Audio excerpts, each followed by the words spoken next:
Dreaming of Sicily but not sure where to start? We're Laura and Horia, and after years of traveling through Italy, we put together a complete Sicilian travel guide and itinerary.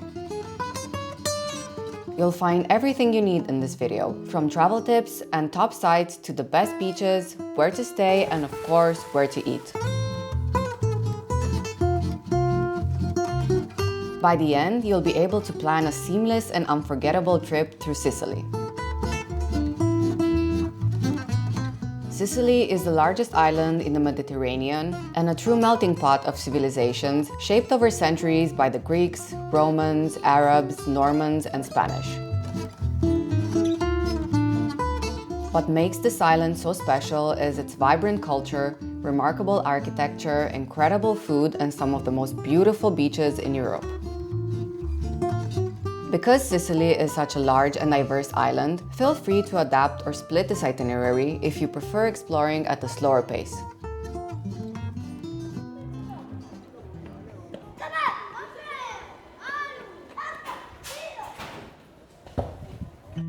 When you're planning your trip to Sicily, you will usually fly into one of the island's two main gateways, Palermo on the northwest coast or Catania on the east. Both are fantastic starting points, but for this itinerary, we're landing in Catania.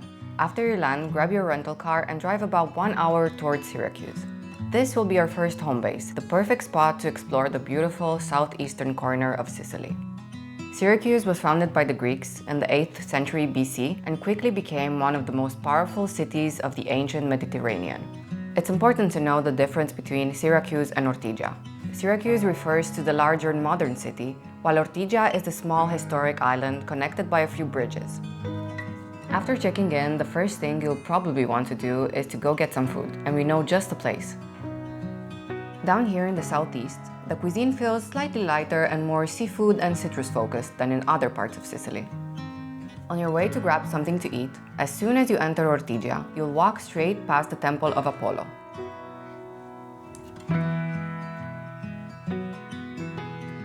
We are now here at the Temple of Apollo, right in the heart of Ortigia. This is a temple dating back to the 6th century BC, and at the time was a Greek Doric temple, one of the oldest that we still have ruins of.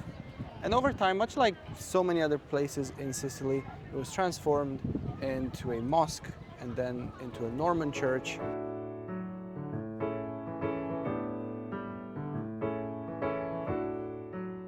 Alright, now it's finally time to eat, and there's no better first stop than Caseificio Borderi, famous for serving some of the best sandwiches in Italy.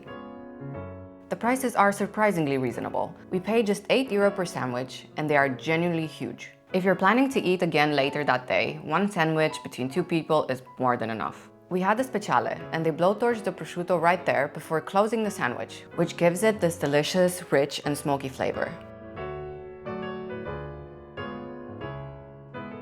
This is the speciale one, which is, I think it has some artichokes and a lot of provolone. That is the cheese. Ooh, this looks good. And I then think you have prosciutto crudo, I think. if you don't shy away from anything, then this is for you, I guess. It's really good.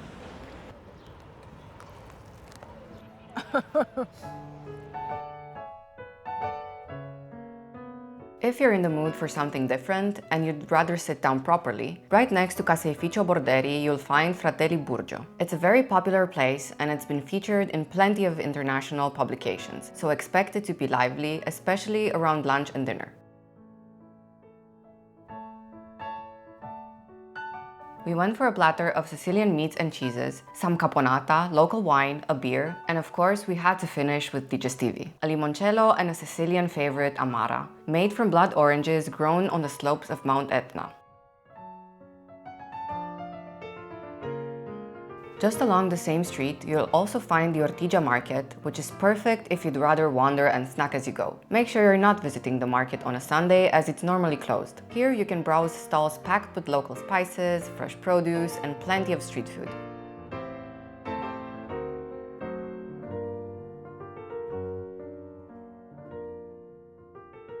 We recommend getting a cone of fried seafood to eat on the go.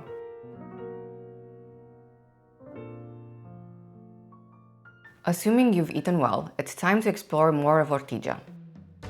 From the market area, head towards Piazza Duomo, where you'll find the stunning Cathedral of Syracuse. The cathedral dates back to the 7th century, but what makes it unique is that it was built directly over an ancient Greek temple. You can still see the original Doric columns embedded in its baroque facade and interior. We also recommend stepping inside to see how those different layers of history come together in one space.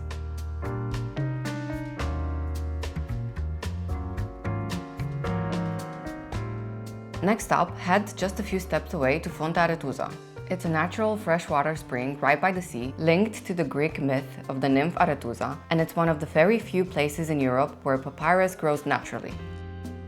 The spring has actually been a freshwater source since ancient Greek times, which is pretty incredible considering it sits just meters away from the saltwater coastline. By this point, you'll probably need a quick recharge. We recommend stopping at a Mandorla Marciante, a small beautiful cafe known for its incredible Sicilian sweets.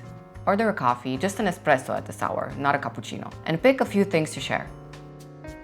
We tried pistachio and almond cookies, some frutta martorana, which is marzipan shaped into very realistic fruit, and a casatina filled with rich ricotta cream.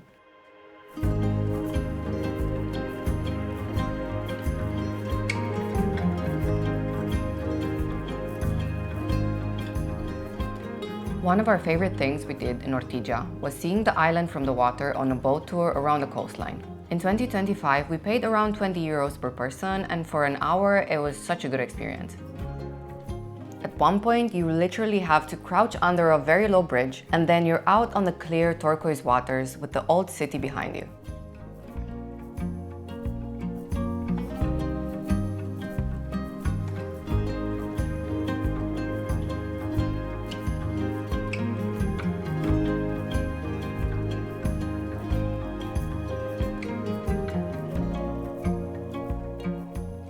The captain took us into some dramatic sea caves carved into the rock while blasting 80s ballads.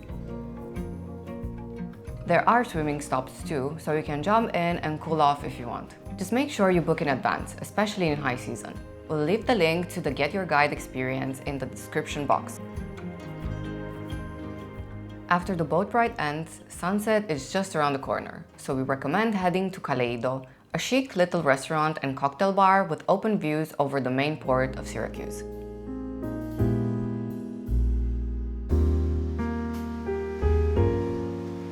Watching the sky change colors over the water from here was honestly one of our favorite moments of the day. We didn't eat, even though you can, and just went for a glass of wine and a Negroni. Prices are slightly higher than in other spots around Ortigia, but once you see the setting, it makes sense. Definitely book ahead, especially in summer, because it fills up quickly.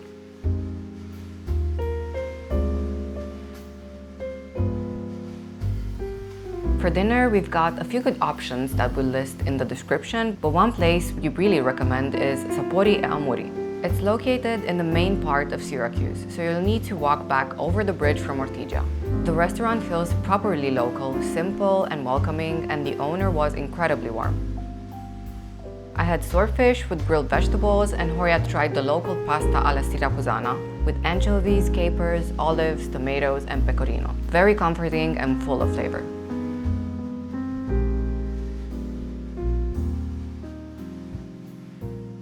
After dinner, it's time to head back to your accommodation, get some rest, and get ready for another full day of exploring.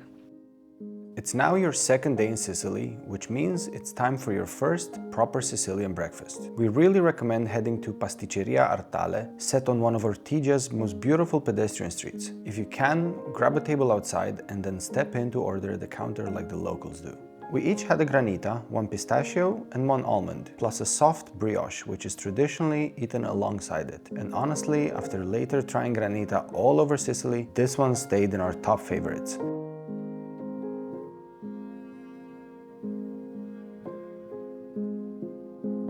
We also couldn't resist a pistachio cornetto. Sicily is famous for its pistachios for a reason, and it was every bit as good as we hoped. Next, you can either grab the car and drive for 10 minutes or walk for half an hour to the Neapolis Archaeological Park. Back in the day, this area was the heart of ancient Greek Syracuse, while today the park gathers some of its most important ruins in one place. Entry is around 14 euros per person, and if you're even slightly into history, it's really worth taking the time to come here. There are 4 main spots you'll want to see inside the Neapolis Archaeological Park, and depending on your pace, you'll need anywhere between 90 minutes and 3 hours to explore everything properly. First, right by the entrance, you'll find the Greek Theatre of Syracuse. Carved directly into the rock in the 5th century BC, it's one of the largest ancient Greek theaters in the world, and it's still in use today, hosting classical performances during the summer. From the top rows, you also get beautiful views stretching out over Syracuse.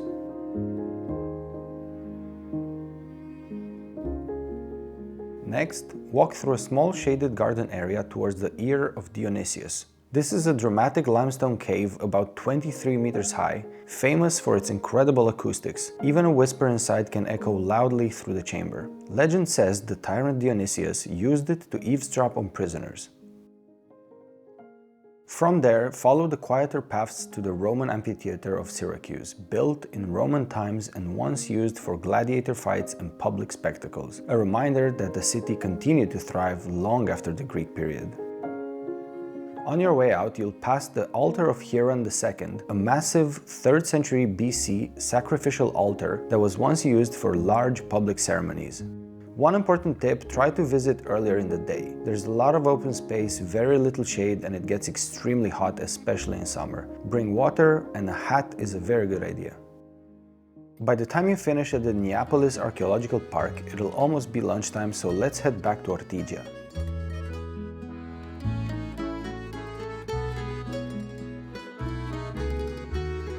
If you're like us and want to support small local businesses, stop by Tazzamore. It's run by a couple who design and make many of the ceramic pieces themselves.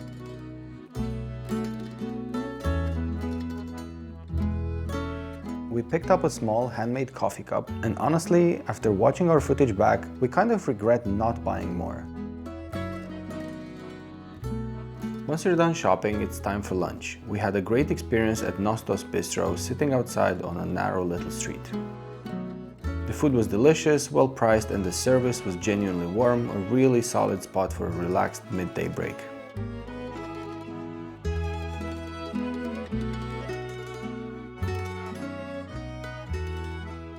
If you're in Syracuse, it would honestly be a shame not to enjoy the beaches nearby. Some of them are just minutes away. Our favorite was Fontane Bianche, about a 20-minute drive from town. It's a long stretch of soft sand and clear, shallow water.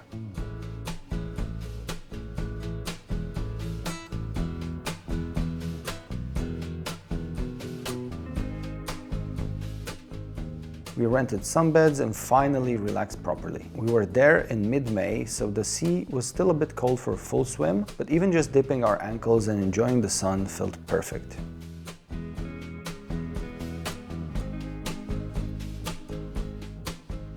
And if the weather isn't great, or you're just not in the mood for the beach, head to Castello Magnace. Built in the 13th century under Emperor Frederick II, it once protected Syracuse from sea attacks. It's located at the southern tip of Ortigia, and walking through it doesn't take long, but it's a nice change of pace and gives you a different perspective of the island.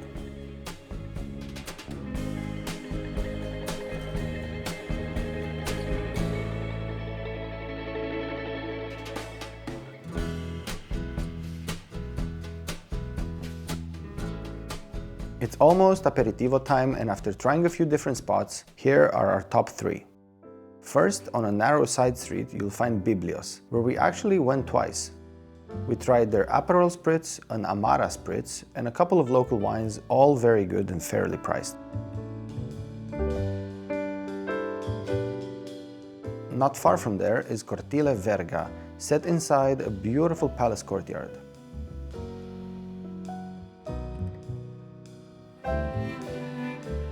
It's a bit quieter and slightly more upscale, but the atmosphere is lovely. We really enjoyed spending an evening here. And finally, Solaria, which has a wider selection of local wines. We also had excellent bruschetta here, and since the menu changes regularly, it's worth asking what they're serving that day. After wandering through Ortigia a little longer, we recommend having dinner at La Lenza, a traditional Sicilian restaurant located on the same street where the food market takes place during the day. Here, we tried pasta con le sarde, one of Sicily's most iconic dishes, made with fresh sardines, anchovies, wild fennel, raisins and pine nuts. It's a beautiful mix of savory and slightly sweet. And because Sicily was historically poorer than northern Italy, you'll often see toasted breadcrumbs sprinkled on top of pasta instead of Parmesan. And of course, you can't leave Syracuse without having gelato. We stopped at Levante and tried their pistachio and pistachio cheesecake gelato. They were both delicious, and to this day, we're still thinking about this gelato spot. After that, it's time to head back and get some rest. Tomorrow, you'll be leaving Syracuse for a day trip. Over the next 2 days, we'll explore more of southeastern Sicily. Day 3 starts with about a 1-hour drive to Noto, one of the most famous Baroque towns in the region. Together with Modica and Ragusa, which you'll visit tomorrow, Noto is part of the Val di Noto, a UNESCO World Heritage Site. In 1693, a massive earthquake, the strongest ever recorded in Italy, destroyed much of this area, especially Noto. The towns were rebuilt around the same time, in the same honey-colored stone in a unified Sicilian Baroque style, which is why they feel so harmonious and visually striking today. You're still in Sicily, so it's time for granita, brioche, and coffee again. The most famous spot in Noto is Caffè Sicilia, which got international attention thanks to Netflix, so it's the obvious choice. But if you'd rather avoid the crowds, we recommend Chocoficina instead. Go for the brioche with mandarin granita, made with real, fresh fruit, and don't skip the pistachio semifreddo. Both were delicious and a perfect way to start the morning in Noto.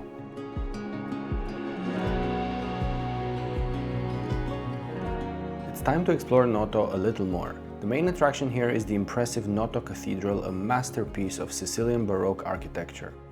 Built after the devastating 1693 earthquake, its grand staircase, symmetrical facade, and warm, honey-colored stone make it one of the most iconic churches in the region.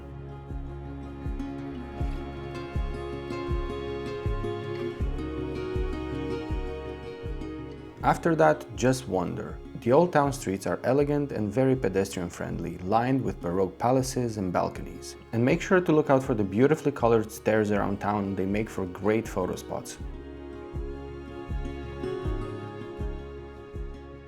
If you're in the mood for a quick snack or want to grab something to go for later, stop by Panificio Maida. We especially love their sfincione, a traditional Sicilian-style pizza that's thick, soft, and full of flavor.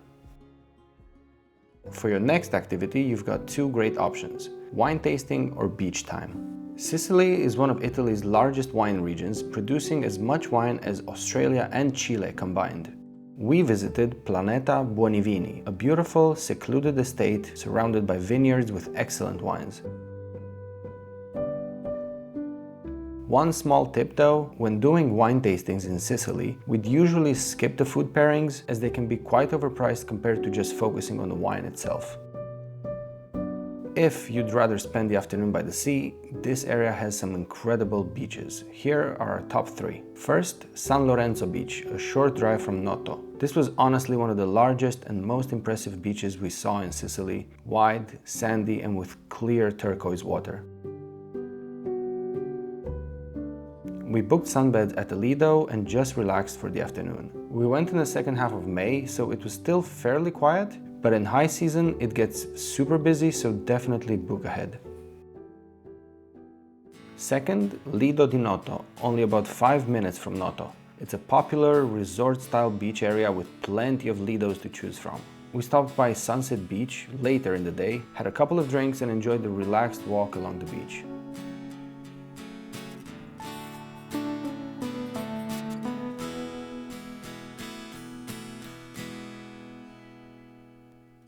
And if you're after something more natural and untouched, head to Calamosche Beach inside the Vendicari Nature Reserve. There are no amenities at the beach itself, and you'll need to walk about 20 minutes from the parking lot, but it's absolutely worth it. It was even named Italy's most beautiful beach in 2005, and once you see the clear water between the rocky cliffs, you'll understand why. Even though it got a bit cloudy when we visited, we still had a picnic with our sfincione and enjoyed the views.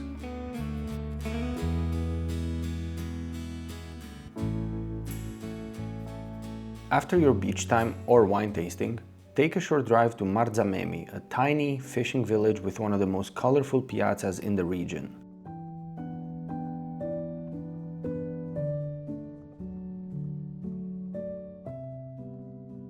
Once an old tuna processing hub, Today, it's full of beautifully decorated restaurants, little boutiques, and a lively atmosphere that really comes alive around sunset. Yes, it's touristy, but it's charming and definitely worth seeing.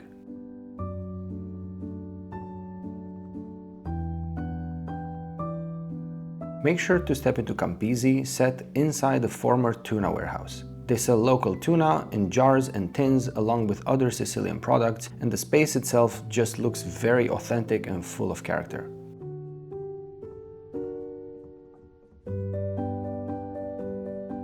We'd suggest maybe stopping in Marzamemi for an aperitivo rather than dinner, and then heading elsewhere to eat.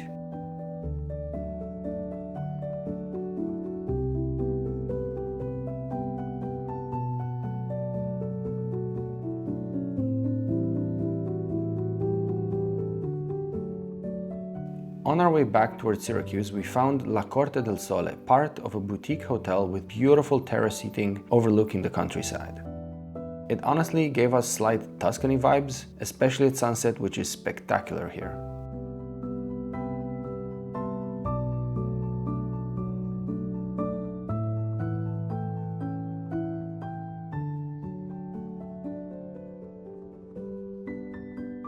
The food was excellent too. This place really stayed with us as one of our favorite dining experiences in Sicily.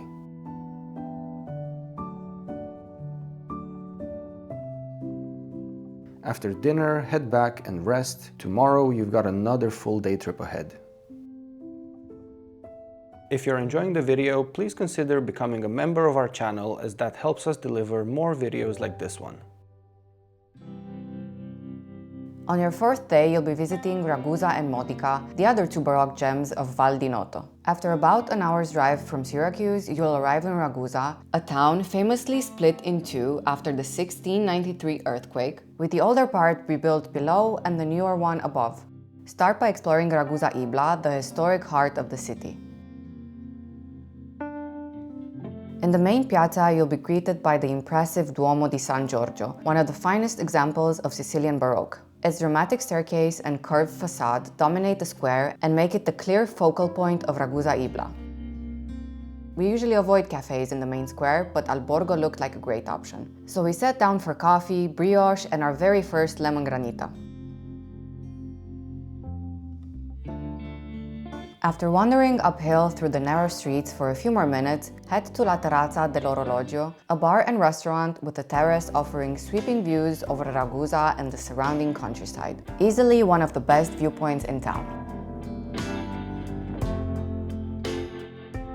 Before heading to Modica, if you feel like making a short detour, you can stop in Sicily, a smaller and quieter Baroque town. Here you'll find what's often called one of the most beautiful streets in Sicily, lined with elegant Baroque palaces. We also climbed to the top of the town for the views. It was beautiful, no doubt, but very hot with little to no shade. So while it's a nice bonus if you have the energy, we wouldn't say the full climb is an absolute must. Next stop, and honestly our favorite stop of the day, is Modica. The town is dramatically built across two deep valleys, which means wherever you look you get layers of houses stacked on top of each other. It's incredibly photogenic. We actually stayed in Modica for 2 nights in a stunning boutique hotel with a suspended pool overlooking the historic center.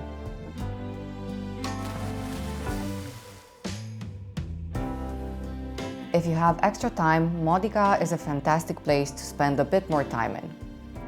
We'll leave the link to this hotel and all our other stays from the Sicily trip in the description.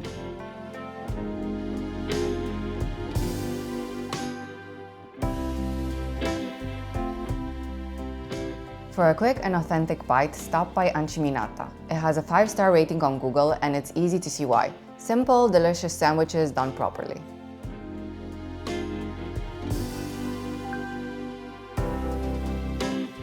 Right next to it is the beautiful Duomo di San Pietro, a Baroque cathedral with statues of the 12 apostles lining the staircase. If you want to step inside, make sure you have some cash with you. From there, take a short but steep and scenic walk up to the imposing Duomo di San Giorgio. This is another Baroque masterpiece rebuilt after the 1693 earthquake with a grand staircase that dominates the upper part of town.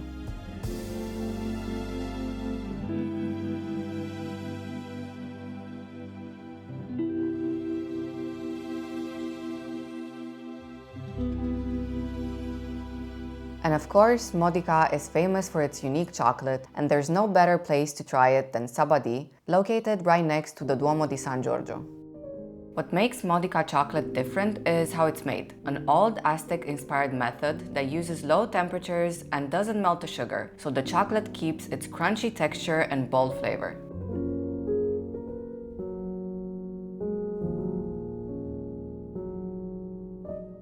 During our stay in Modica, we found two really good dinner spots.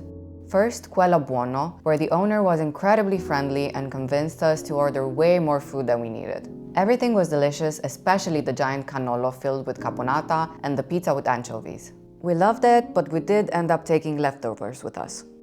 If you're after something even more traditional, try Osteria dei Sapori Perduti. The menu is written in Sicilian dialect, not even standard Italian, which already tells you what kind of place it is. The local wines, beers, and classic dishes were all excellent. After dinner, it's time to head back to Syracuse, pack your suitcases, and get ready. Tomorrow, you're moving on to your next stay. On your fifth day, you'll be driving from Syracuse to Agrigento and heading straight to your accommodation. Once you've checked in, it's time to explore the Old Town. Agrigento was originally founded by the Greeks in the 6th century BC and became one of the most important cities of the ancient world. Today, it's best known for the nearby Valley of the Temples, but the historic center itself is full of narrow streets, layered architecture, and views stretching all the way to the sea. We are walking through Agrigento's Old Town on a Sunday. It's not even 4 p.m. There's nobody else out on the streets. It's very quiet.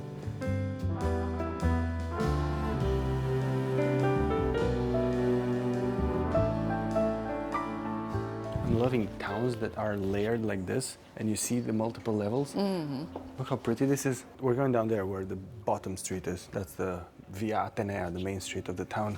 You can hear jazz. But this town, it's actually not a small town, Agrigento, but if you just walk in the old town like we are, this is quite small. One of the highlights in the Old Town is the Monastero di Santo Spirito and its quiet cloisters. Right next to the entrance, you'll find a small monastery bakery where the nuns sell traditional homemade cookies. The prices are very affordable, and the entry to the cloisters is just €2 per person. Once you enter the cloisters, it's really quiet, and the orange trees give you some much-needed shade, especially on a hot Sicilian day. But the real surprise for us was the cookies, which were packed with pistachios and almonds. They were delicious. After exploring most of Sicily, we can confidently say that Agrigento has one of the hilliest old towns of them all. So if you're up for a bit of a workout, climb the many stairs leading to the Cattedrale di San Gerlando, a Norman cathedral that's around 1,000 years old. It sits right at the top of the town, and the views from up there stretch out over the whole of central Sicily.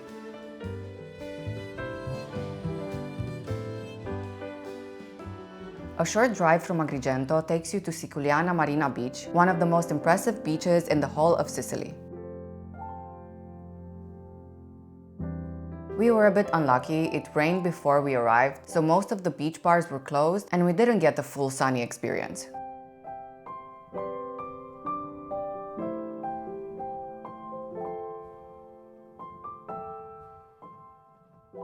But even under cloudy skies, you could tell this place is special. The beach is long and wide, the sand is soft and fine, and the dramatic cliffs behind it make the whole setting feel wild and untouched. If the weather's on your side, definitely set aside a few hours here.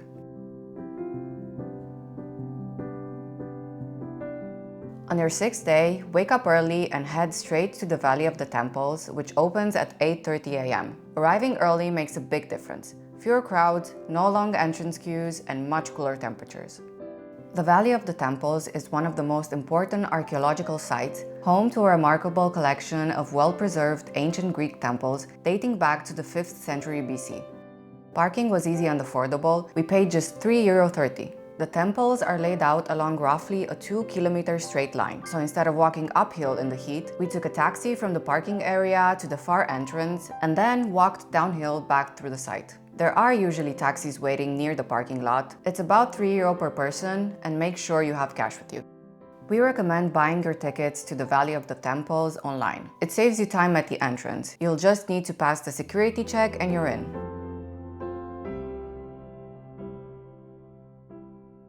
The first temple you'll reach is the Temple of Hera, built in the 5th century BC.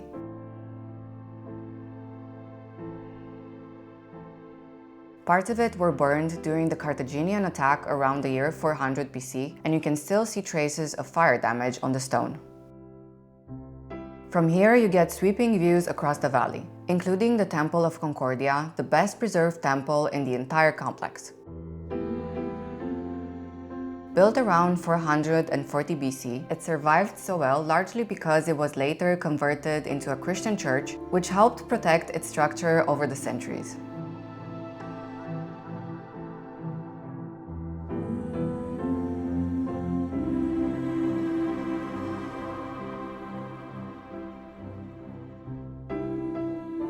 The walk between temples is very serene and clean, lined with olive trees, cacti, and agave plants.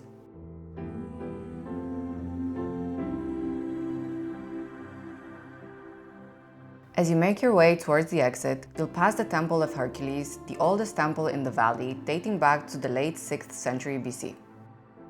You'll also see the Temple of Zeus, which was once one of the largest Greek temples ever built, designed to be even bigger than the Parthenon, although it was never fully completed.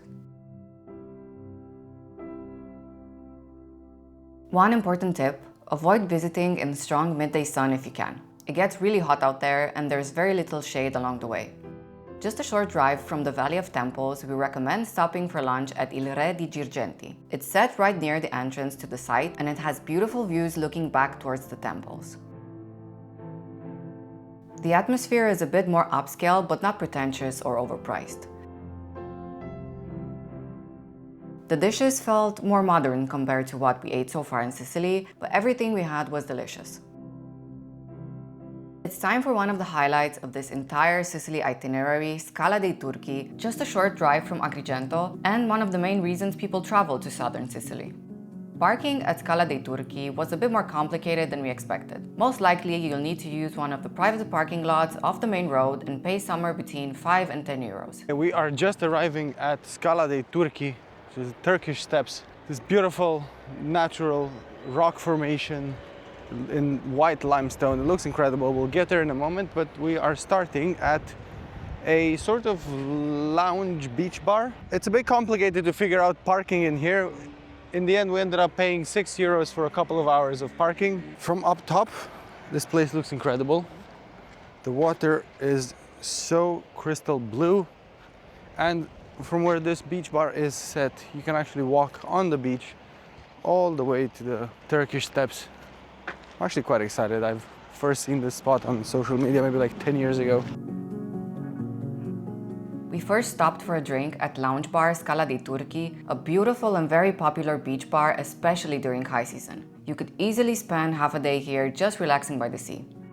Our plan was to climb the white rock formations of Scala dei Turchi, but sadly, tickets were sold out when we arrived. To avoid that, go on their official website in advance and book a 5 euro ticket with a 1-hour time slot, as they only allow 35 people per hour to climb the rocks. Even so, the beach walk towards the Turkish steps was stunning, and we managed to capture some of our favorite drone shots of the entire trip.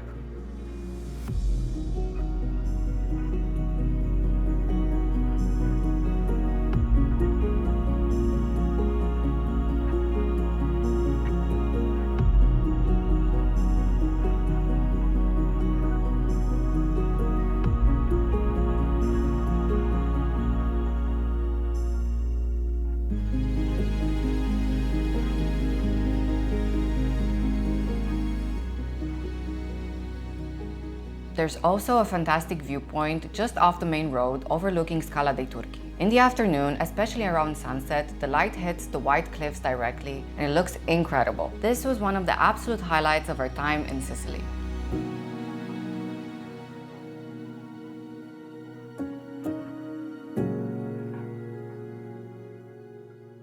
After that, it's time to head back. Tomorrow, you'll be changing accommodation once again.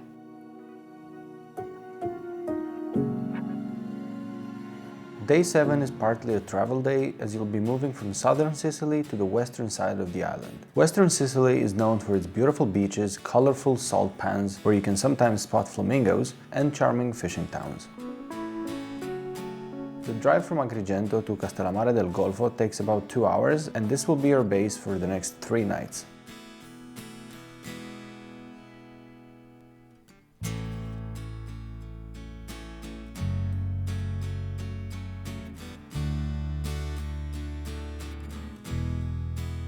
After checking in, head out to explore Castellammare. We didn't actually stay here overnight on our trip, but looking back, we wish we had. It's a relaxed seaside town with whitewashed buildings and a charming port set against green hills that make it look very cinematic.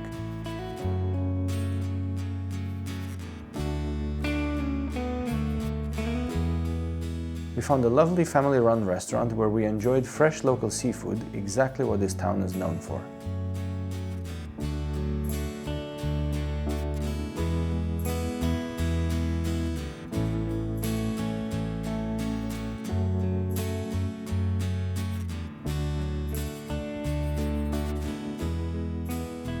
Take it easy today. Spend some time at the beach right in the center of town, enjoy the slower pace and recharge. You've got 2 full days of exploring Western Sicily coming up.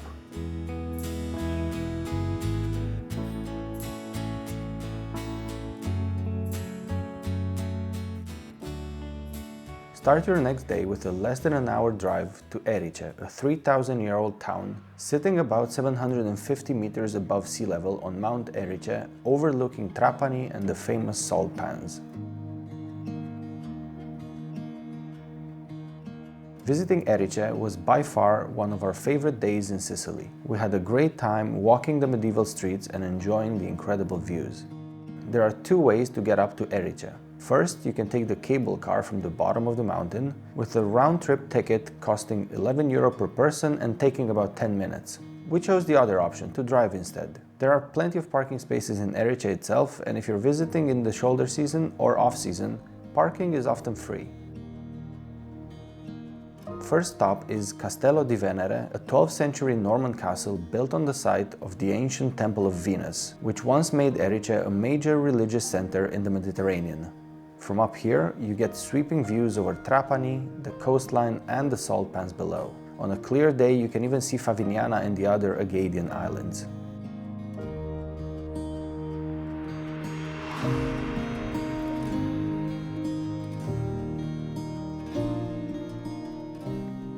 Your next stop is the very popular Pasticceria Maria Grammatico, famous for its traditional almond cookies and biscuits.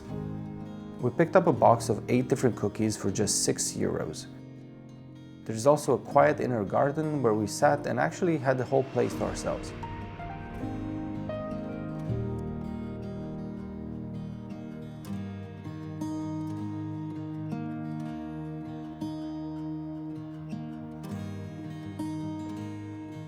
Another absolutely incredible view. We have Chiesa Madre in Erice and the adjacent bell tower, which used to be a watchtower back in the day. This is an incredibly beautiful church. So unique. One of the most memorable churches in Sicily. It was built in the early 1300s by the Aragonese king, and it's got a Gothic facade, which is probably why we like it so much. And because at the time it had to kind of serve some sort of defensive duties as well, on the side over there it kind of looks a bit like a castle, actually. It's got those battlements. And the bell tower looks like a fortress or something. So let's go check it out. Yeah. I think we can get in. There's people in the bell tower too. Oh, cool. So if it's not super expensive, we might actually do that.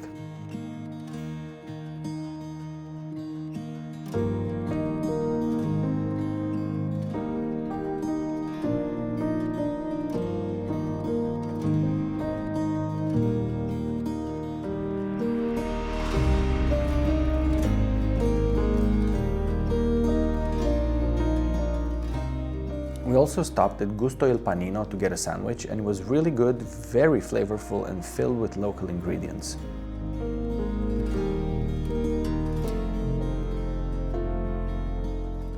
Just before leaving Erice, we grabbed gelato at Gelateria Liparotti, and this actually turned out to be one of our favorite gelato in all of Sicily. So we definitely recommend stopping here.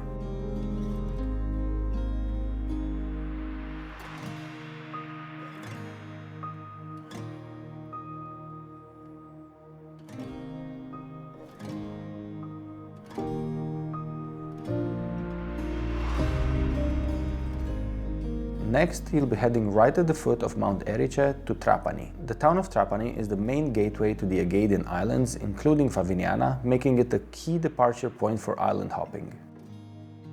Trapani's old town is actually older than it looks. A lot of it goes back to medieval times. The narrow streets still have that old Sicilian feel, and you can tell this used to be a wealthy port with baroque churches and grand palaces. These days, the port is mostly ferries and fishing boats lined with whitewashed buildings, but back in the day, it was a major hub for salt, tuna, and coral trading.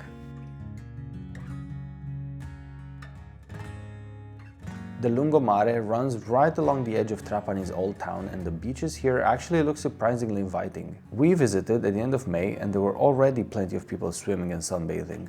Being a historic port city, Trapani is known for its seafood, and the signature dish is the couscous alla trapanese, served with fish and rich fish broth. It ended up being one of my favorite dishes from the entire trip. If you're not ready for dinner, we found a great aperitivo spot on the rooftop of Hotel Badia Nova with lovely views over the city. You can either stay here for sunset or drive about 20 minutes south right by the famous salt pans for a completely different setting.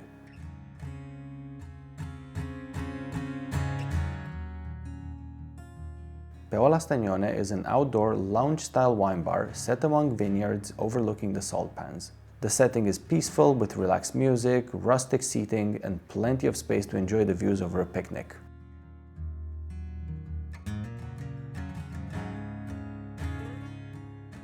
The wine was excellent, and we especially loved the platter of cured fish and the bruschetta we ordered.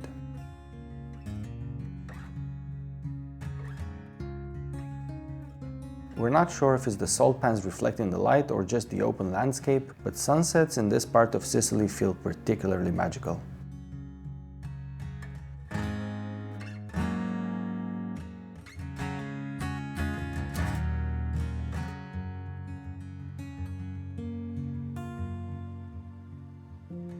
Day 9 will be a day dedicated to spending more time by the Sicilian beaches in the area. One of the reasons we recommended basing yourself in Castellammare del Golfo is its proximity to some of the most beautiful beaches in western Sicily. After a short drive, you can get to Tonnara di Scopello, a historic tuna fishery dating back to the 13th century that now operates as a private Lido-style estate with swimming spots and plenty of sunbeds.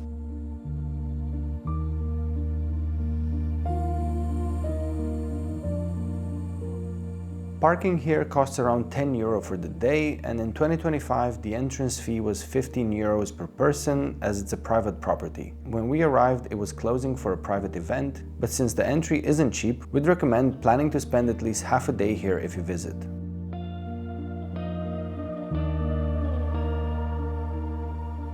Just a few minutes from Tonnara di Scopello, you'll reach the entrance to the Zingaro Natural Reserve. We were lucky to visit shortly before the fires of July 2025, which caused serious damage to the area.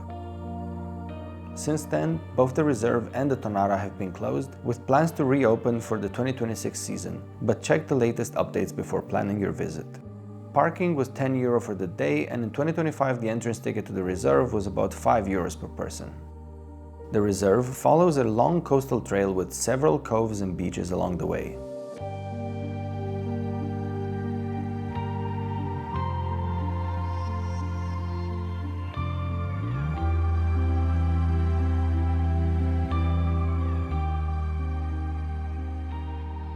We stopped at the first beach, Cala del Uzzo, roughly 20 minutes into the walk, and it honestly stayed with us as one of the most beautiful beaches we saw in Sicily. Just keep in mind that this is a natural protected area. There are no facilities, so bring water and anything else you might need.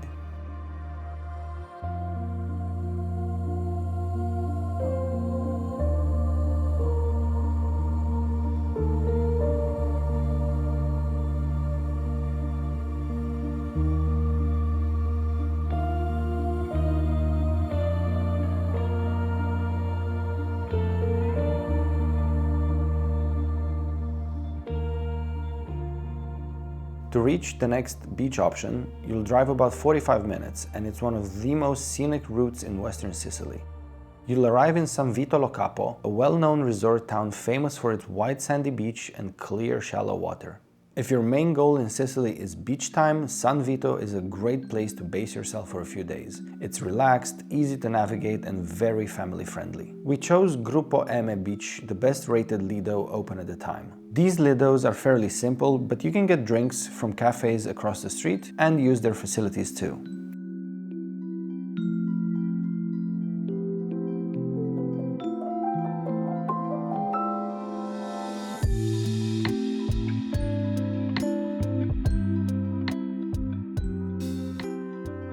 The water was surprisingly warm for the season, but what really makes this beach stand out is Monte Monaco, the mountain rising right behind it. Its name comes from the word monk, as its shape is said to resemble a praying monk.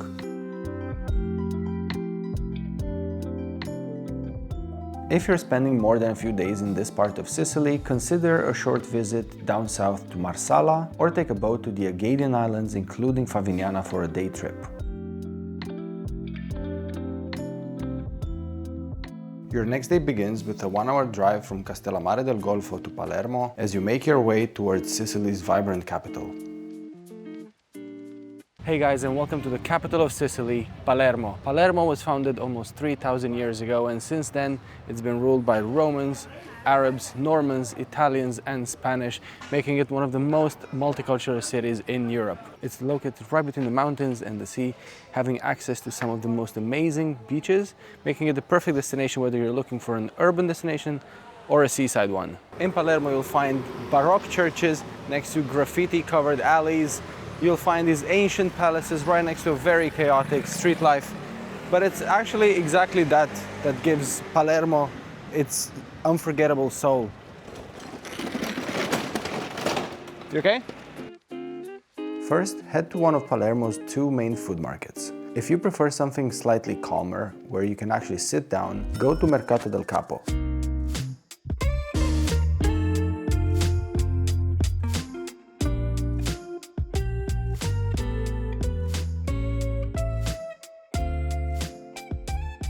We found it easy to grab a table and order a few different dishes from the same stall: swordfish rolls, swordfish meatballs, and stuffed sardines.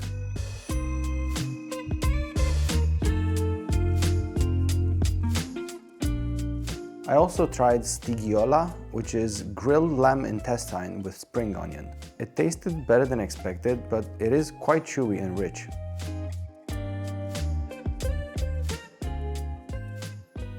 If you're after something more chaotic and energetic, head to Mercato di Ballaro. It's louder, busier, with scooters weaving through, music playing and vendors shouting, a bit of sensory overload, but very Palermo.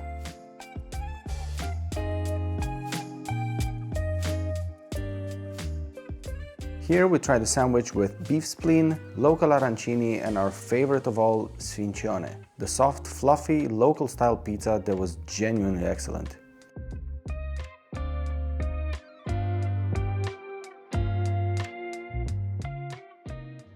Time to head to one of the most important landmarks in Palermo, Teatro Massimo. It's the largest opera house in Italy and the 3rd largest in Europe. The only way to see the grand interior is on a guided tour. We paid €12 per person and it takes about 30 minutes.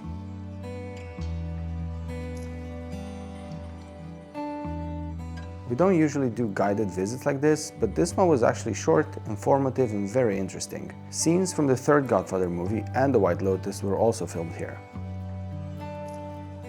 A short walk away, you'll reach Quattro Canti, a famous Baroque crossroads where 4 perfectly symmetrical facades meet. Each corner features statues representing Palermo's patron saints, Spanish kings and the 4 seasons. Before stopping for food or drinks, make sure to visit the impressive Palermo Cathedral. Originally built in 1185, it blends Norman, Gothic, Baroque and even Arab influences, reflecting Sicily's layered history.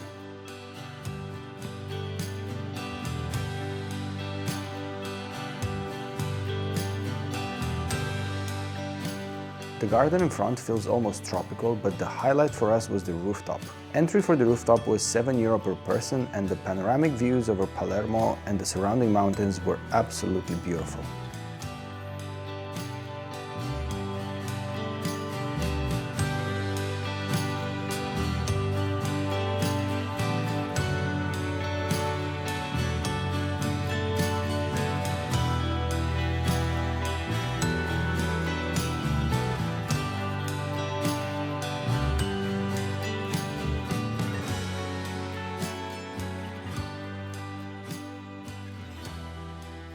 It's finally time for one of our favorite Italian rituals, aperitivo. We read about this slightly unexpected spot, a Swedish-owned wine bar, and decided to check it out. It turned out to be one of the coolest places we found in Palermo, and it was full of locals. The wine here was excellent and very reasonably priced. They also served small plates, which were creative and well done. Just keep in mind that the menu is entirely vegan. For dinner, we highly recommend Macho Osteria Alcolica, but make sure you book in advance. It's set on a lively pedestrian street packed with restaurants and bars, which gives it a great atmosphere. My Negroni was one of the largest I've ever had, and the food was fantastic. We still talk about Laura's portion of stuffed calamari, full of flavor and cooked to perfection.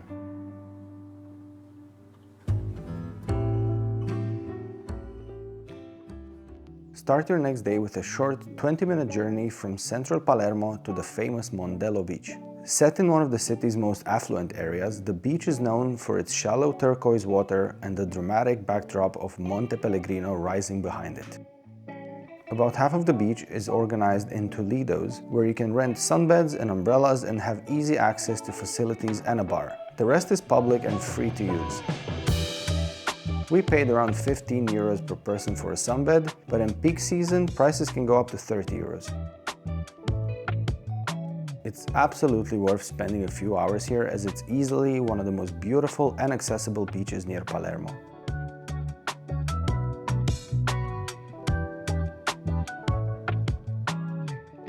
Another beach that we really wanted to visit but didn't get a chance to is Sant'Elia Beach, which is also meant to be stunning.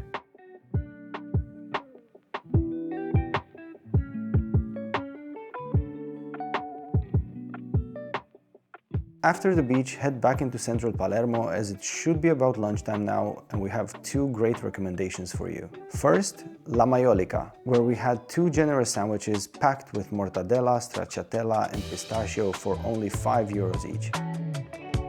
The place felt very local, non-pretentious, and luckily for me, they had some really good beers too. Another great option, and my personal favorite in the whole of Palermo, is Amuta Modica. Set on a pedestrian street in the Old Town, this place has a bit more of a diverse menu, with incredible quality and very low prices. Think pasta for 6 to 8 euros, and this delicious sandwich I had for about 6 euros. Their beers and wines are also very good and affordable, so definitely don't skip this spot, even though it may look a bit unassuming. For dessert, head to I Segreti del Chiostro, located inside a former monastery in the Old Town. They're known for their giant cannoli, inspired by traditional convent recipes. Expect a long line, but it was well worth the wait for us, as it turned out to be one of our favorite cannoli in Sicily.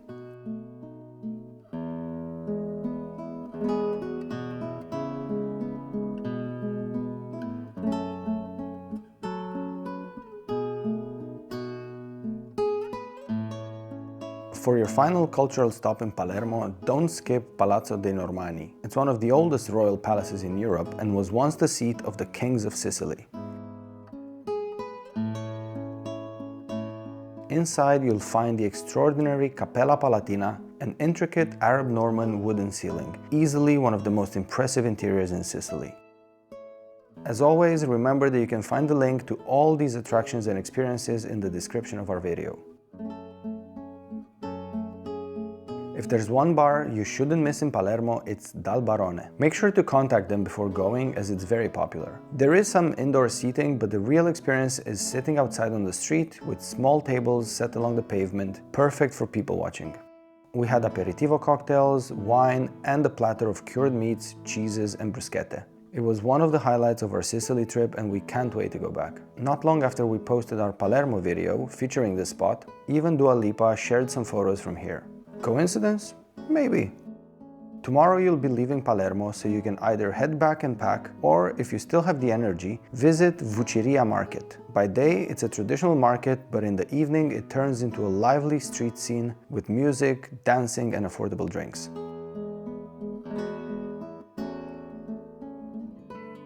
The Palermo region has so much to offer that you could easily spend a few extra days here without running out of things to see. If you have the time, visit Monreale to see its extraordinary Monreale Cathedral, famous for its dazzling golden mosaics, and wander through the peaceful cloisters next door with their intricate columns and quiet garden setting.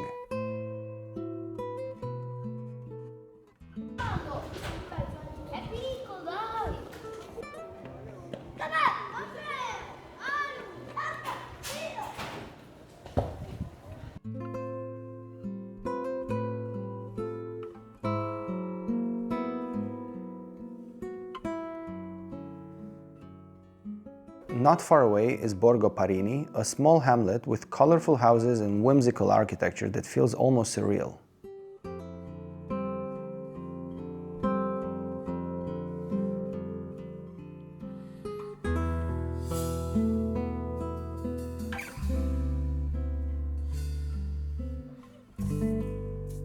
Back in Palermo, you can also walk along the port area and see the mural dedicated to Giovanni Falcone and Paolo Borsellino, two judges who became local heroes for standing up to the mafia. Today you'll leave Palermo and drive about an hour to Cefalù, one of the most picturesque seaside towns in Sicily. What makes Cefalù special is the way everything comes together in one place. Along sandy beach right next to the old town, the dramatic La Rocca rising behind it, and the stunning Cefalù Cathedral, part of the UNESCO-listed Arab-Norman heritage of Sicily. Cefalù ended up being one of our favorite stops on the island, and we definitely recommend staying at least 2 nights here, rather than just doing a day trip from Palermo. For parking, the easiest option is the paid parking lot by Cefalù railway station. It costs about €10 per day, and you can leave the car there for the whole stay while you explore the town on foot, as you're not allowed to enter the old town by car. We stayed in a small, cozy apartment right in the old town, with views over the narrow streets leading down to the sea. After posting our Cefalù video, this was one of the places we got the most questions about. And as always, you'll find the link in the description.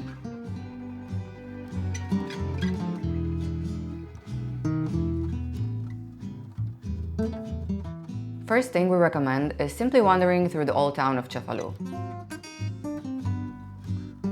It's a maze of narrow streets filled with small shops, cafes, old stone buildings, and glimpses of the sea appearing at the end of alleyways.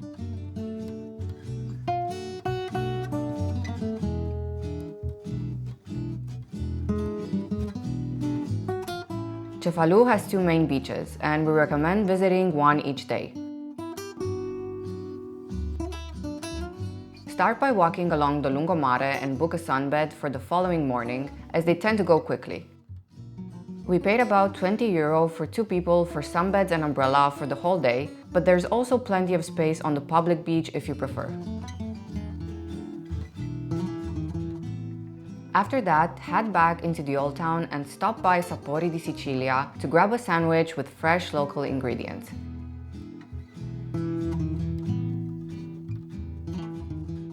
Then walk over to Spiaggia di Porto Vecchio, the most iconic beach in Cefalù.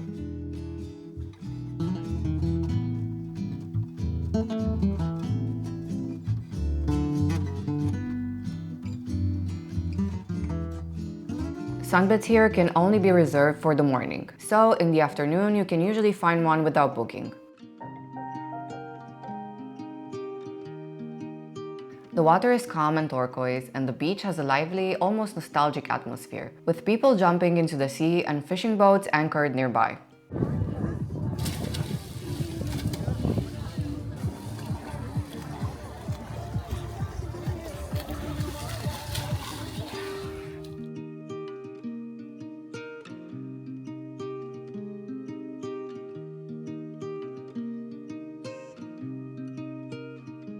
Even if you're not swimming, it's a great place to sit back and watch everything happen around you.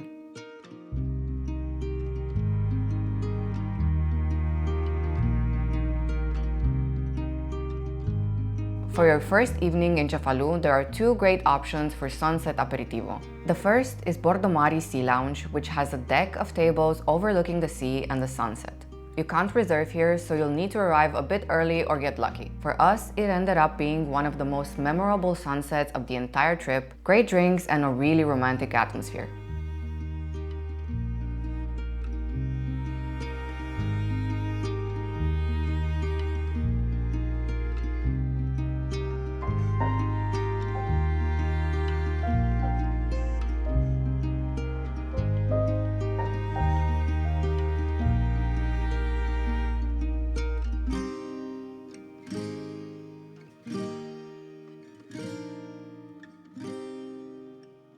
Another option is to grab a bottle of local wine from a nearby shop and head towards Porto Vecchio beach. Turn right and sit on the stone steps along the waterfront. You'll get almost the same view as the bar.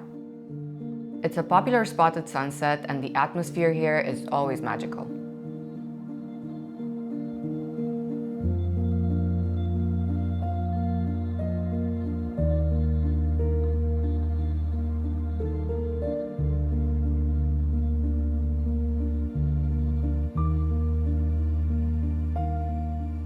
For dinner, head to Il Locale Cefalù, an excellent pizza spot where the chef uses a unique method to prepare the dough. This was hands down the best pizza we had anywhere in Sicily.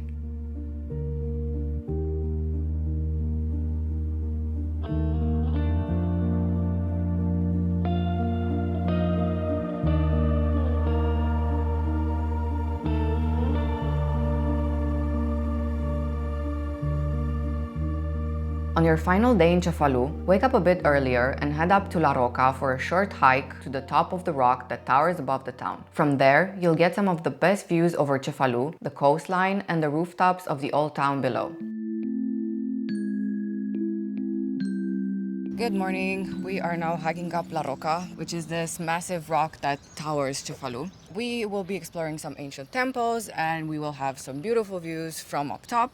La Rocca sits 270 meters above sea level. We are actually excited to get to the top because this spot has some of the oldest ruins in Sicily. There's temples that date back even 3,000 years. So this is an area that's protected. It's part of an archaeological and natural park. And you have to pay a small entrance fee to get in. Normally it's €5.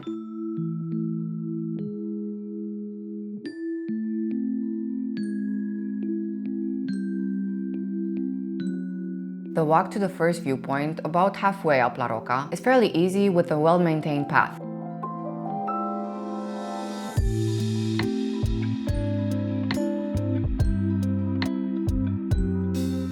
From here, you already get fantastic views over Cefalù, but if you feel like continuing to the top, just know the path becomes steeper and a bit rougher. That said, the views along the way and the castle ruins waiting at the top make the extra effort worth it.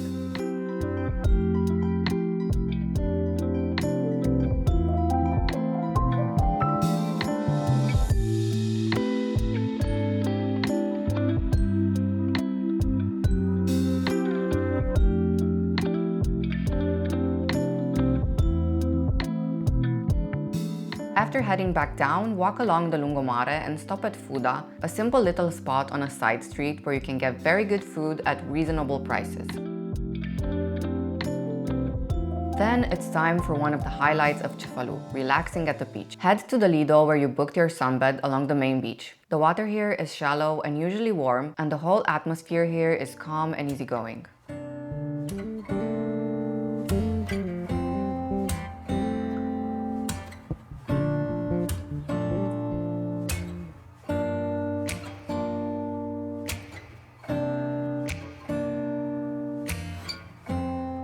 Before going out for aperitivo, don't miss Piazza Duomo and the impressive Cefalù Cathedral. It's part of the same UNESCO-listed Arab Norman heritage as the cathedrals in Palermo and Monreale, known for their remarkable golden mosaics and unique blend of architectural styles.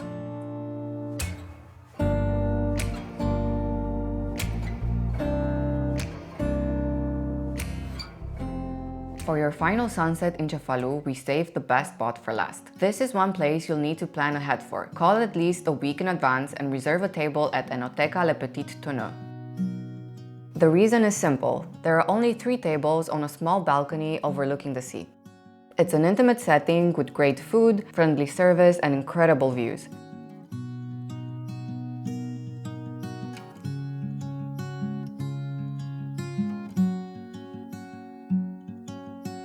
Seeing the sunset from here while watching people jumping into the water at Spiaggia di Porto Vecchio below was one of the most memorable moments of our time in Sicily.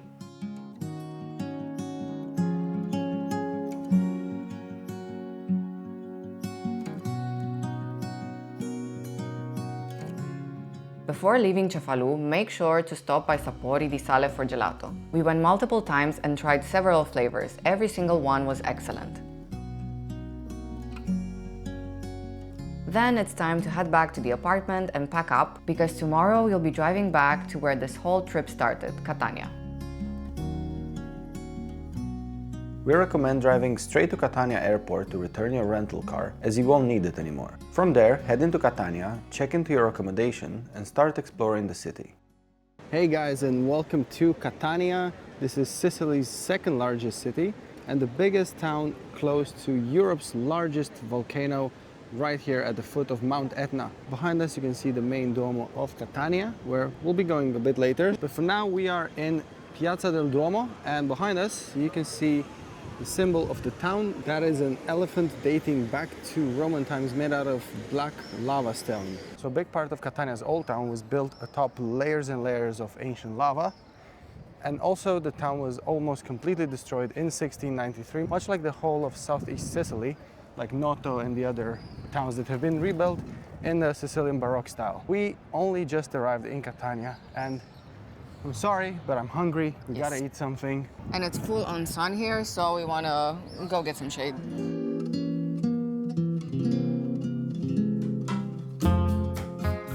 For lunch, head straight to the famous Catania fish market, where you'll find plenty of places to eat around the market. The most popular spot, and one we can personally recommend, is Sirocco, known for its wide selection of fresh seafood. There's indoor seating if you want to escape the heat, and the menu is full of small dishes you can mix and match. We tried the swordfish caponata, some tiny arancini with swordfish and squid ink, and some local craft beer, and everything was excellent and very reasonably priced.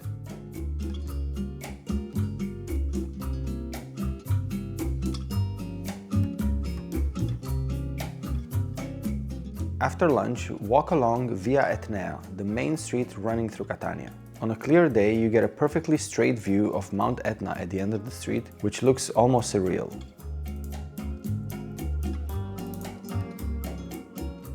Along the way, stop at Pasticceria Savia, the city's most famous pastry shop, opened in 1897.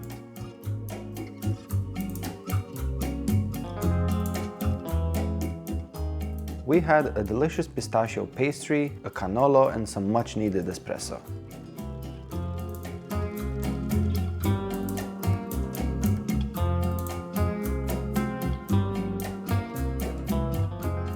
Catania is known for its impressive Roman ruins, so on your way to Teatro Antico di Catania, walk down Via Crociferi.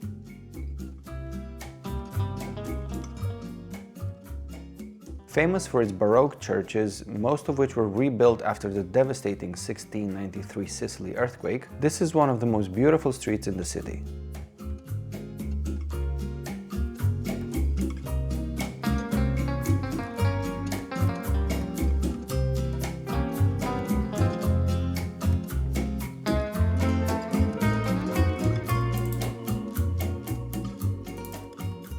We came to the Greek-Roman theater. This was built in the 5th century BC by the Greeks and then later expanded and renovated by the Romans. And I feel like this is the most special theater we've seen so far, just because it's annexed to these homes and Airbnbs. That's an Airbnb apparently. So as you can see, the unique aspect is the fact that the stairs and everything here looks a bit black. That is because, of course, they used black lava stones from Etna. And also a lot of marble. As you can see, the stage is made of marble. And at the time, Catania was not just a simple port, it was a huge space for arts and so on. And I think for me, a really cool aspect, similarly to what Laura said, is if you walk down the street, it looks like you're just going into someone's home, like just a regular building. You almost miss it. Yeah, you can't see it from the outside, actually. It's a normal entrance to a normal building, and behind it, you have this beautiful theater tucked in. Fairly affordable, €8 per person. I think it's great for like a half an hour break. Yeah, but imagine having a B&B here with this view. I mean, look at that, it's right behind Laura.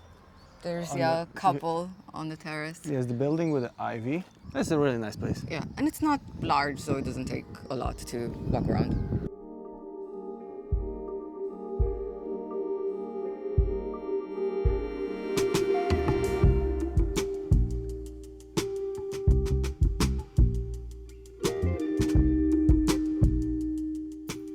Another major historic landmark in Catania is Castello Ursino. The castle was built in the 13th century by Emperor Frederick II as a coastal fortress, although lava flows from later eruptions of Mount Etna eventually pushed the coastline further away. Normally you can visit the interior, but in 2025 it was closed for restoration. Even so, the exterior is impressive and we were happy to learn more about the city's history. One of our favorite spots during our time in Catania was Bar Naut, where we actually ended up going twice. It has a distressed vintage look and sits on a beautiful little street with buildings covered in ivy and flowers. It was one of the nicest corners we found in the city. We had beers, wine and Aperol Spritz over our visits, and it felt like a really authentic spot with both tourists and locals stopping by. For dinner we went to Il Calice dei Grulli, a wine bar with slightly less traditional menu. The owners are a couple, one from Sicily and one from Tuscany, and the food really reflects that mix. Everything we tried was excellent, the ingredients were clearly high quality, and the wine list was extensive.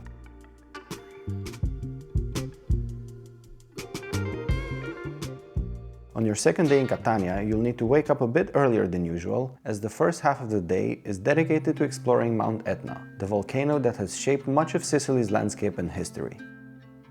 To visit Etna, you'll need to book a tour in advance. Most operators offer pickup and drop-off directly from Catania, so even though we stayed in the Etna region for 2 days, it's very easy to do this as a half-day trip from the city.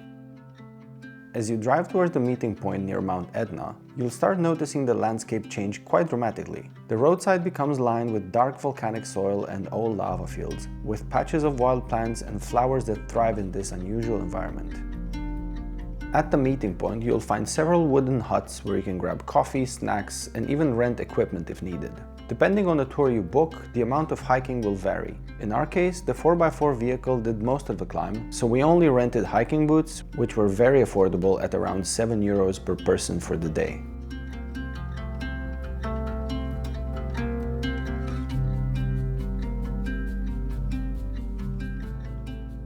The 4x4 ride up Mount Etna was a bit rocky at times, but our guide explained everything we were seeing along the way and shared a lot about the history of the volcano and its eruptions. We stopped several times to look closely at old craters and lava fields.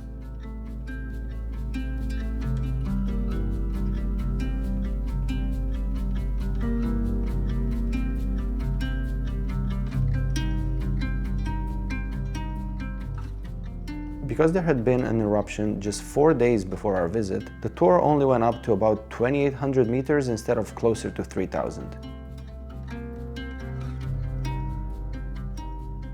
What really stood out was how well the volcano is monitored and how knowledgeable the guides are. We felt completely safe the whole time. The landscape up there felt almost unreal, especially knowing that just a couple of days earlier, we were relaxing on the beach in Cefalù.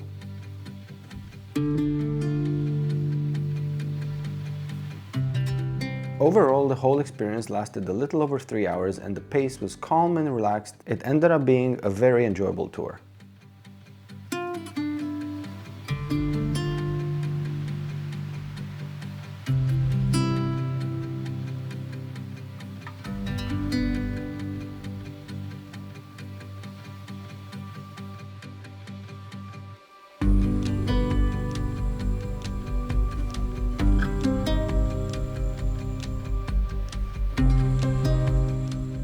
We were so happy we did this, and we would definitely recommend booking a tour, whether it's the same one we took or another option that suits you better.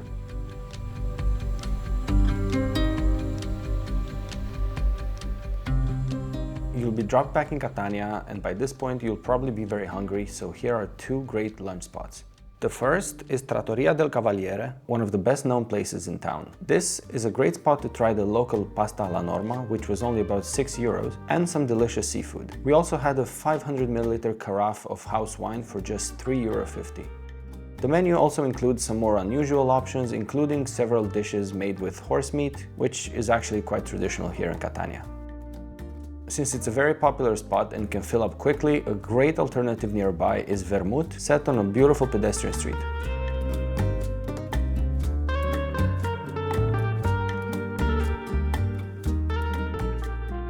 They serve a wide range of local dishes and are known for vermutino, which is a refreshing mix of vermouth and soda.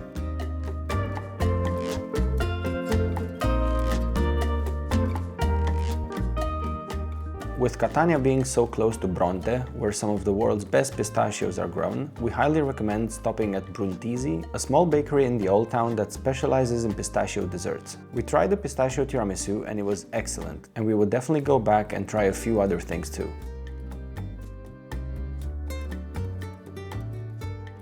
Several churches in Catania offer rooftop access for a small fee, and after trying a few, here are our top 2 picks. First, head to Chiesa di San Niccolò l'Arena, one of the largest churches in Sicily. For about €3, you can climb up to the rooftop terraces, where you can get wide views over the city and even Mount Etna in the distance.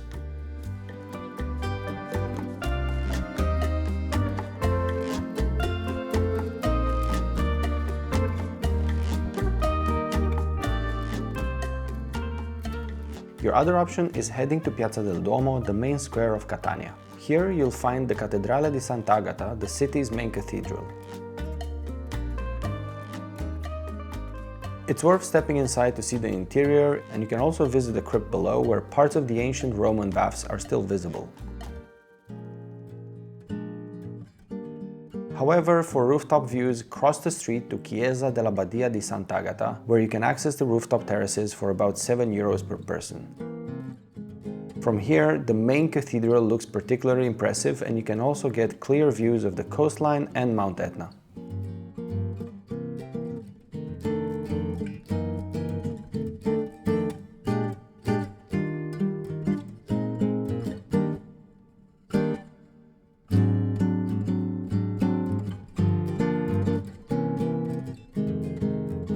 We had quite a memorable dinner at Ciauru i Mari, not far from Piazza Duomo, set on a charming pedestrian street.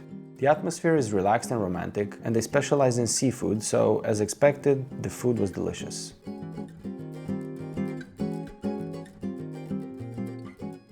Before heading back to pack for your final stop in Sicily, finish the evening with some drinks at Ostello degli Elefanti rooftop bar. It's part of a hostel right next to Piazza Università, and the rooftop gives you spectacular views over Catania's skyline and once again of Mount Etna in the distance.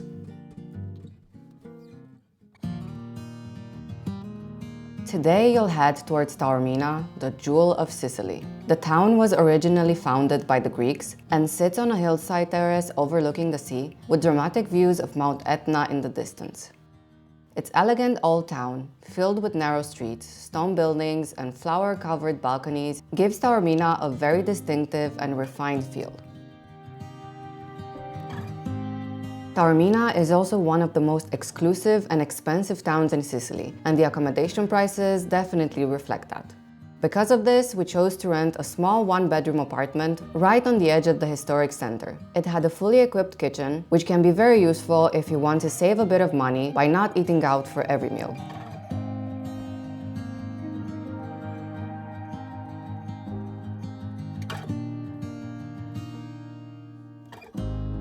Head out and start exploring the beautiful town of Taormina, and we recommend beginning at Villa Comunale, a lovely public garden overlooking the sea.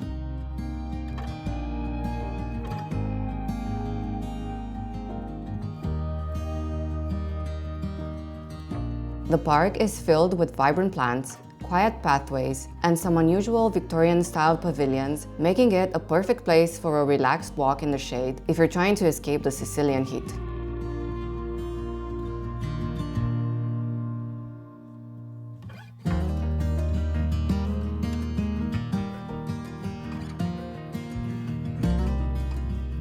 Since Sicily is famous for its pistachios, we also recommend stopping by Nove in the Old Town. Everything here revolves around pistachio, from small savory sandwiches with mortadella and pistachio, to pistachio spritz, and especially pastries and pistachio gelato.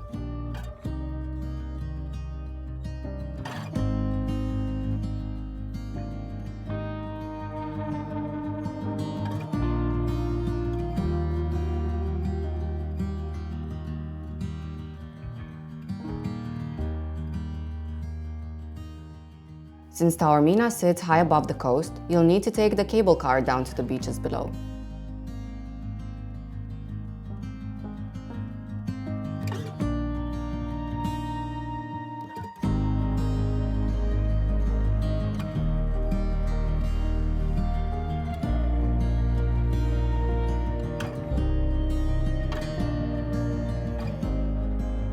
We called ahead and booked 2 sunbeds at Mazzaro Beach. The setting felt very intimate and slightly nostalgic, with calm water and great service.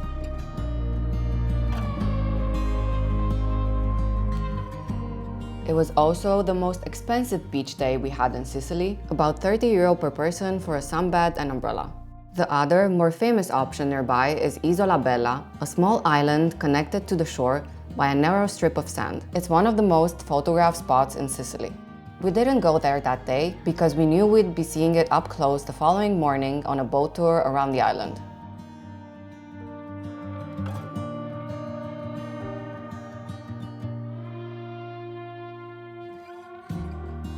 We spent our first evening in Taormina at Sky Rooftop, a restaurant with sweeping views over the coastline. On a clear day, you can even see Mount Etna in the distance. The food and service were both very good, but the highlight was really the relaxed setting with some of the best views we experienced in Taormina.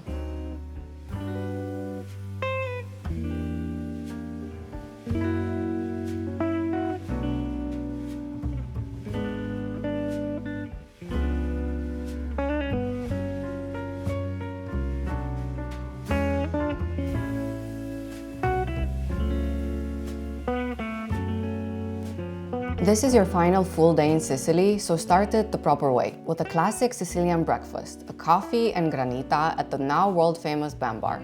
Recently featured in the White Lotus, the place has a beautiful terrace and a lively atmosphere. But it's not just about the setting. The granita and brioche were genuinely excellent. You'll probably have to queue, but the line moves quickly and it's definitely worth it.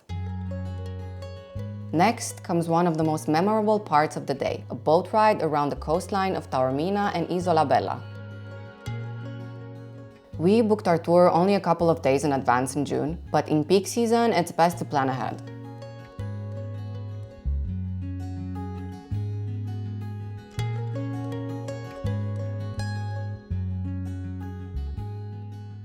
Our group had just 6 people, and during the 2-hour ride, we passed dramatic cliffs, a few sea caves, and got some incredible views of Taormina.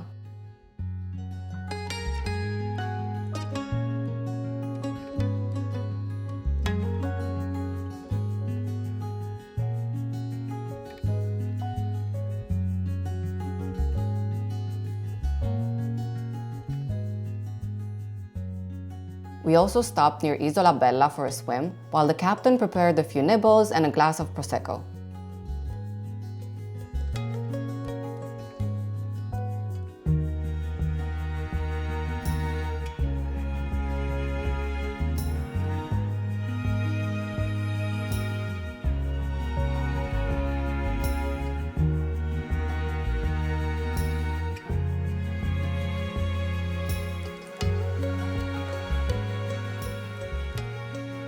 We had a great time, but if we did it again, we might book the sunset tour. Apparently, that's when there's good chances of spotting dolphins.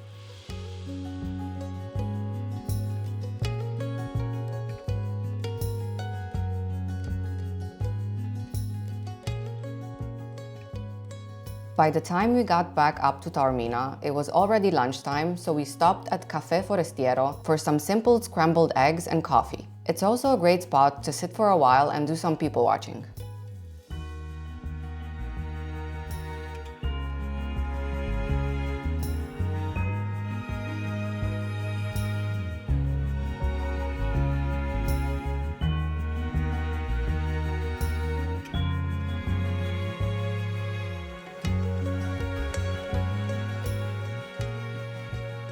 Taormina's history goes back to the Greek period, and one of the most important landmarks here is the Teatro Antico. Originally built by the Greeks in the 3rd century BC and later expanded by the Romans, it's one of the most spectacular theaters in Italy, famous for the way the stage frames views of Mount Etna and the sea behind it. When we visited, they were preparing for screenings during the Taormina Film Festival.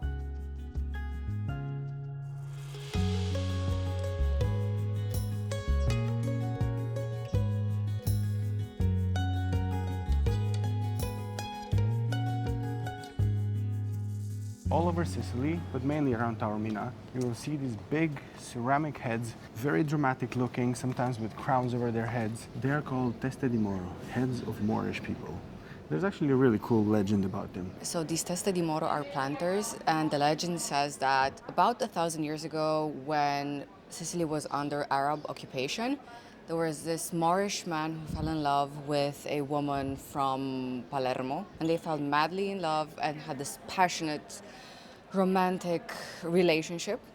But at some point, she found out that he had a family back home with kids, and he was meaning to go back home. So while he was sleeping, she plotted his death, and she cut off his head, and then used his head as a planter, and she planted basil, and apparently the basil flourished, and it was this, I don't know, the basilest basil on the whole street. And all the neighbors were like, oh my God, Your basil.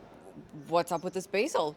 And then apparently they replicated the planter, but with less death, Allegedly. allegedly. So yeah, that's where the story comes from. As you can see here in this house behind us, very, very beautifully decorated. Basically, the reason why this is such a big thing in Taormina, but not necessarily in Palermo, is because of how much Taormina has leaned into it.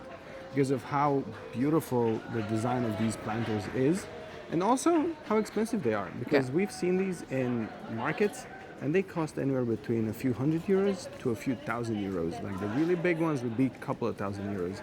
So I get why it's more of a thing here in Taormina. Yeah, and Taormina usually puts a lot of effort into the design of the Yeah. streets, of the buildings. They also appeal more to tourism, so that's why you see more planters Yeah, here. it's a lot more stylish. Yeah. There's a big boutique feel. Yeah.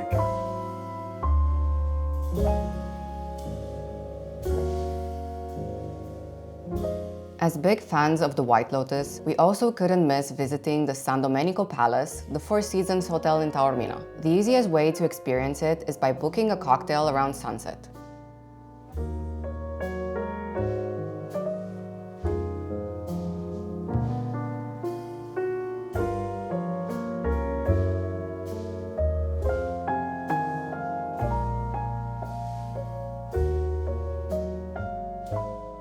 The lobby and bar looked just as stunning as they do in the series, and the cocktails were great, but the highlight was when the staff kindly allowed us to explore the inner gardens and the beautiful pool area.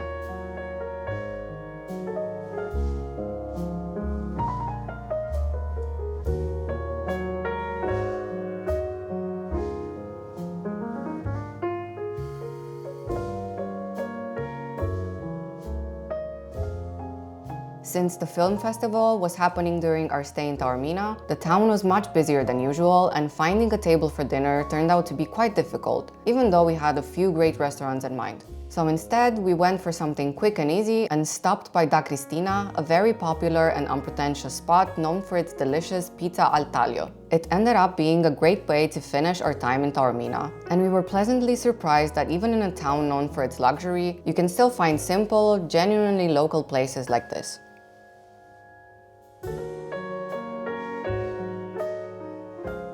Today would normally be your final day in Sicily, so you'd be heading to Catania airport and getting on your flight. But if you have a few extra days, we recommend spending them somewhere quieter in the countryside at the traditional Sicilian Masseria. We stayed at Masseria sul Mare, not far from Syracuse and Noto, and just enjoyed a few days of quiet and relaxation. This is also a great spot to explore southeastern Sicily in case you prefer this type of stay instead of getting a place in Ortigia. In hindsight, this was one of our favorite experiences in Sicily. We had a natural beach just a few minutes away, and we were surrounded by nature as this property was massive. If you made it to the end of this video, we hope you have an incredible time in Sicily, and don't forget to give this video a thumbs up and subscribe to our channel.